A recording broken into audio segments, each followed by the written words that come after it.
All right, One Piece chapter 1181, A God and a Devil, has officially dropped. And let me tell you, if you thought the chaos from last chapter was insane, that was just the warm-up. Imu has evolved, and the power we're about to witness is going to completely shatter everything we thought we knew about the One Piece world. Imu's real power is finally on the table. And no, it is not a devil fruit. It's something so much worse. We're not just talking about another villain here. This is a completely new category of threat. Forget everything you know about power scaling. We are way off the map now. But before we dive into the absolute madness of the new chapter, we have to remember the pure terror that Imu unleashed in 1180. That's our starting point for all of this. What happens when a self-proclaimed god actually descends onto the battlefield? Well, we got our answer, and it was pure, unfiltered devastation. I mean, just think about it. In a few terrifying moments, Imu showed up and just systematically dismantled the strongest fighters on Elbaf. Zoro's best attack? Swatted away like nothing, then taken out by a black flame attack called Omen.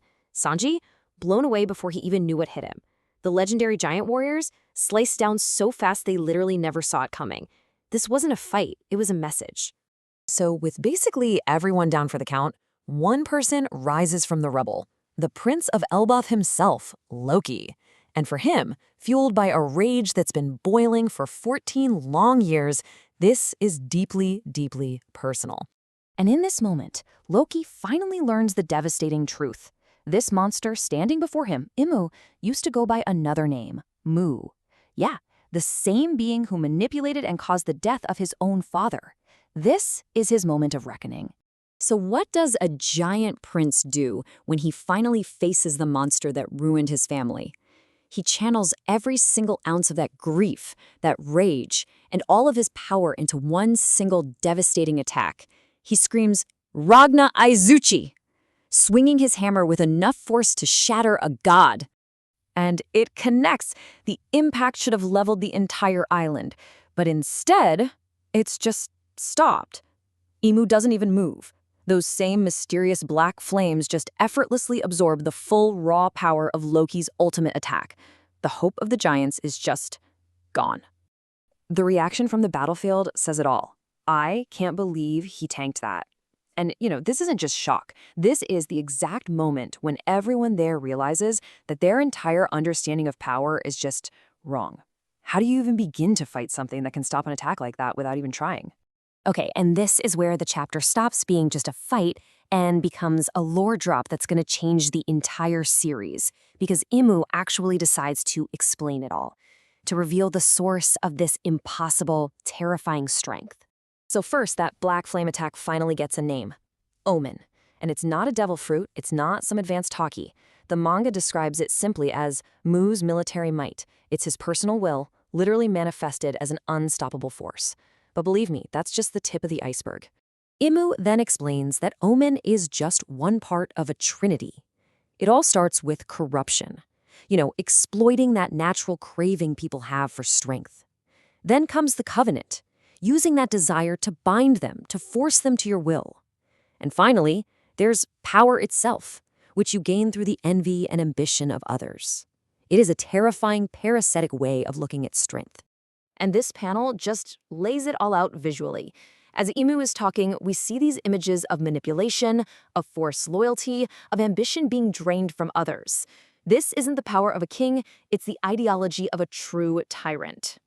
And those three things, corruption, covenant, and power, they form a trinity. And it's called dominion. This is it, folks. The name of the god-tier ability that has been ruling the entire world from the shadows. Absolute control made real. So now that we have a name for this absolute horror, what does it actually mean for the story? Let's break down the implications, because this completely changes the game for the final war. The chapter's title, A God and a Devil, captures this whole conflict perfectly. You've got Imu on one side, the god of dominion, who forces the world to bend to his will. And on the other, you have Loki, the devil of defiance, screaming, "I just know I ain't gonna let myself be dominated by anyone." It is the ultimate ideological showdown. This whole reveal leaves us with so many burning questions. Like, is dominion some kind of ancient primordial form of hockey? Is this the exact power that destroyed the ancient kingdom during the Void Century? And seriously, how can anyone fight this? Can Luffy's devil fruit, the power of freedom, actually stand up to a conceptual power that literally bends reality? Let me know your theories in the comments, because we really need to talk about this one.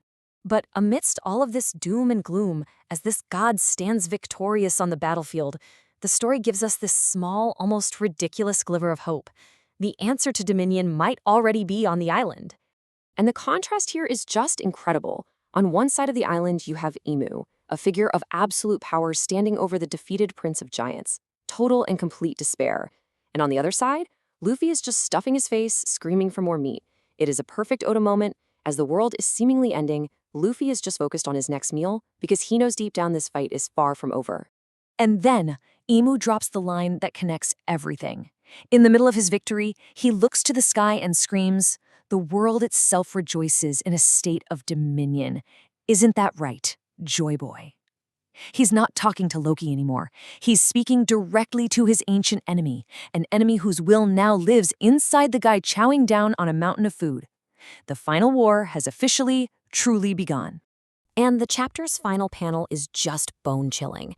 As Loki throws one last desperate attack, Thorheim, Emu doesn't even look worried. He just smiles. He is enjoying this. He's not threatened. He's savoring the despair.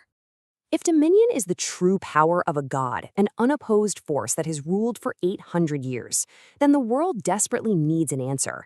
It needs a power that can stand up to absolute control.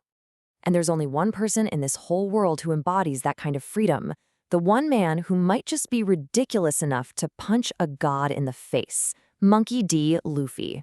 The drums of liberation are about to go head-to-head with the silence of Dominion. And that's where we leave off. The stakes have never, ever been higher. To see how this ultimate showdown unfolds, make sure you subscribe for our weekly One Piece explainers. Thanks for watching.